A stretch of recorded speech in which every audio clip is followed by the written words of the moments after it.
everybody. So in this video, I'm not going to tell you the specs. I'm not going to do the same old rundown that a lot of videos do. What I want to tell you guys is what I personally think. Like, my time with this device, the HTC One A9. And granted, it's not a brand new released phone. This phone has been out for some time now. This phone has actually been under my radars. But I want to tell you guys from my point of view, because for those of you guys who have followed my channel throughout the years, you guys know I follow mobile technology very close. Besides just doing unboxings and reading off specs and talking about stuff like that, I like to really kind of dig down also to just within the world itself. So I just wanted to tell you guys my experience with the HTC One A9 and what I really think about this device. And I gotta say, for an older device, this is one of those phones that I feel like is a love-hate thing. What I love about it is pretty much all aspects of the phone. The size, it works out fine. I really don't give a crap if people are like, oh, it looks like an iPhone. I really don't care. I'm not here to argue about whether HTC had this design or the iPhone did. That doesn't bother me. It's not one thing that I'm worried about. One, I picked this up for a really good deal. So I got it for basically $100. So that is a killer deal. Okay.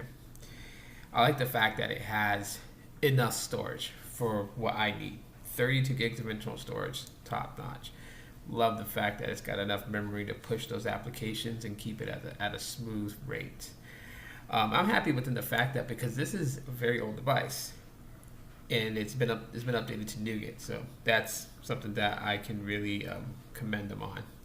The design of the phone, I really dig. I really love the design of the phone. And it's a pretty light phone too. I didn't expect it to be this light. Like when I first held it, I was like, wow, this is light. Compared to my Moto X4, which is heavier than this is pretty light. The reason why I say it's a love-hate relationship is that this is one of those phones where I wish I can convince HTC to just modify this phone just for me and place maybe a 2500 milliamp hour battery or maybe a 3000 milliamp hour battery. Would have really loved to see that in this phone.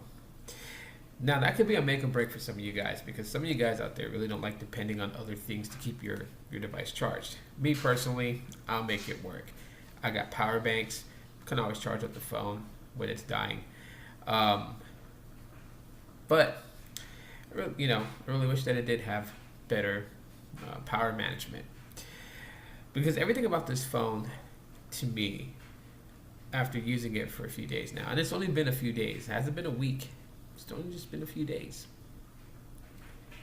it has worked tremendously well. And I haven't used HTC in a long time. I think the last HTC device I really bought it and owned brand new out the box was the Desire 601. So the HTC Desire 601, phenomenally good phone. Too bad I don't have it, in my possession anymore.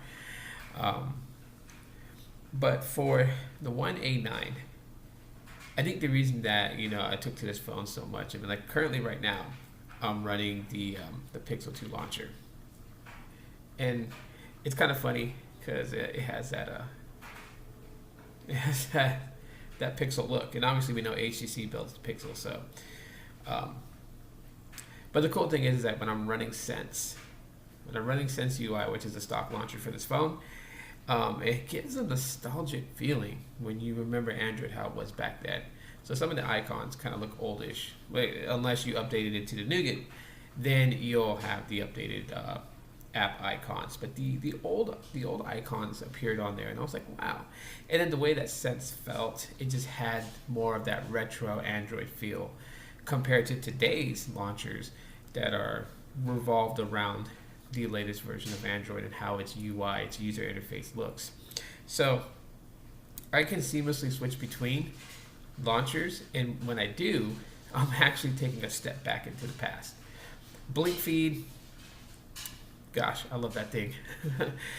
Using it again and being able to use it reminded me of why I liked Sense UI and why that when there were versions out there that you could actually port to a non-HTC device, why I've attempted so hard before to actually bond Sense UI with some of my other devices in the past. It works great. I think the only other downside to Sense UI is that it is a battery hog. I did notice a significant difference of switching between Sense UI and using the Pixel 2 launcher and having that as, covering over Sense. It actually maintained and helped the battery just a little bit more. And the fact that I'm not a power user anymore because of my day-to-day life, I have things that preoccupy my time away from being occupied by a smartphone. But nonetheless, when I do want to use it, the experience is great.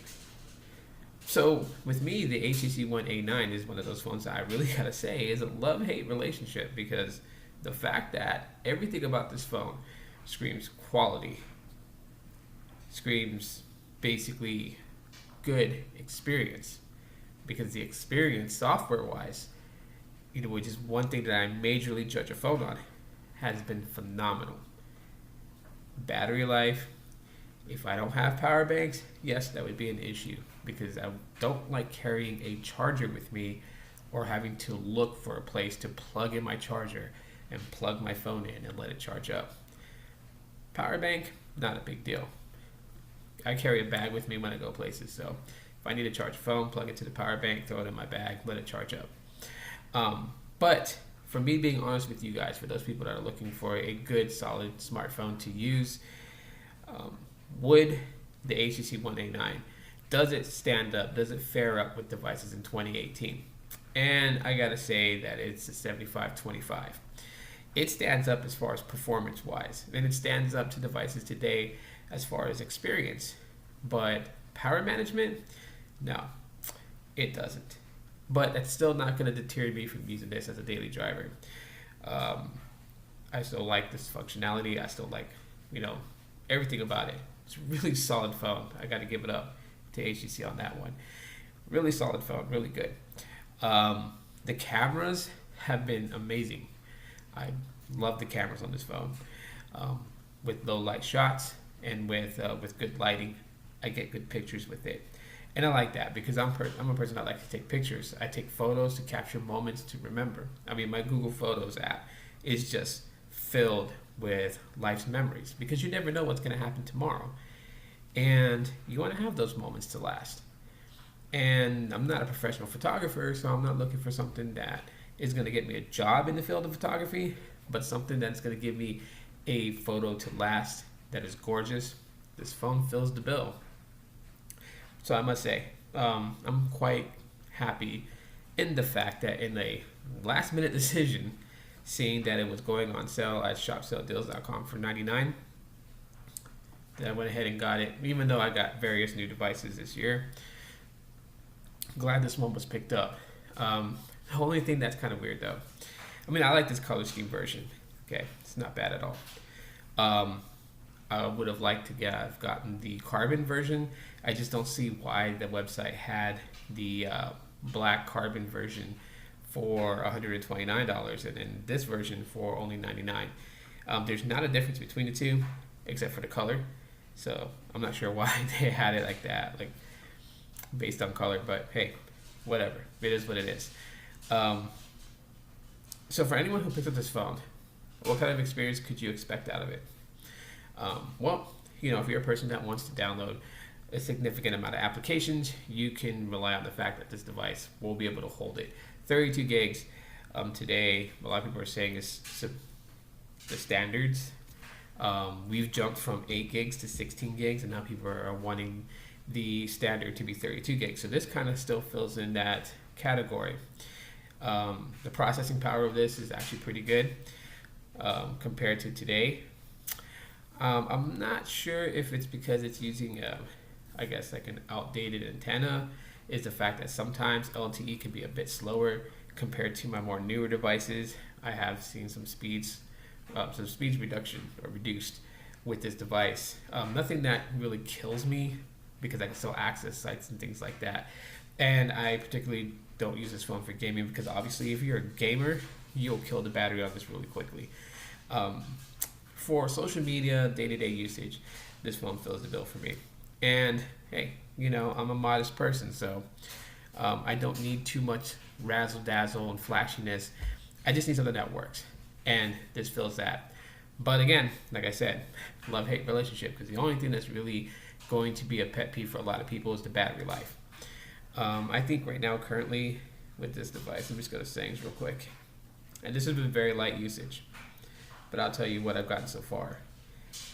And when it was on Marshmallow, whew, battery was just way worse. So with the Nougat update, it actually helped out somewhat with the battery life. Currently, right now, my phone's sitting at 51%. I took it off the charger at, I want to say, 8:10 a.m. this morning. But this is with very light use. Because I'm, you know, at times I did power off the phone. So that kind of helped preserve the battery. So this is what the stats look like. Okay, that's not impressive to those people out there who look at it. If we go with battery usage, so you guys can understand. Okay, screen on time. Okay, 55 minutes and 49 seconds. So that generalizes and tells you that you're not going to get a full day's charge with this phone. If you're constantly using it, like if you're constantly emailing, text messaging, or listening to music and watching YouTube, you're not going to get a whole day with it. So probably a good idea to invest in a power bank. But for those people who are willing to make things work, shouldn't have no problem at all running this device at all whatsoever. If battery is absolutely crucial for you, like you just can't carry a power bank with you, you just can't carry your charger with you, then no, I would advise don't look at this device because you will seriously get frustrated with it. All in all, and this is going to probably trip you guys out, if I was to score this device, I'm pretty much scoring it an 8 out of 10.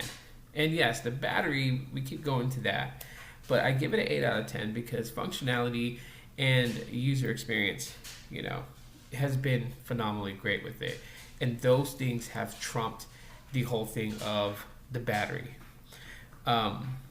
Me personally, I've dealt with budget phones for a long time compared to those people who get flagships. So I've always been able to see the light at the end of the tunnel. I say tunnel. I'm tired, forgive me. I'm always one to look at the glass as half full rather than half empty. So even though the battery doesn't have a good amount to pretty much power throughout the whole day, like more newer devices are, I can live with it. That's me. So anyways, guys, I just wanted to give you guys like just my straight thoughts about it without being too technical. But yeah, this is my thoughts of the HTC One A9. Does it fare well in 2018? Sure, it does. Unless you really need something with more battery. And anyways, thanks for checking out my vlog about this. If you guys have any more questions about the HTC One A9 or you want to know more things about it as I'm, messing around with the phone some more, leave your questions in the comment section of this video and I will answer it on its full review. So until then, I'll see you guys later.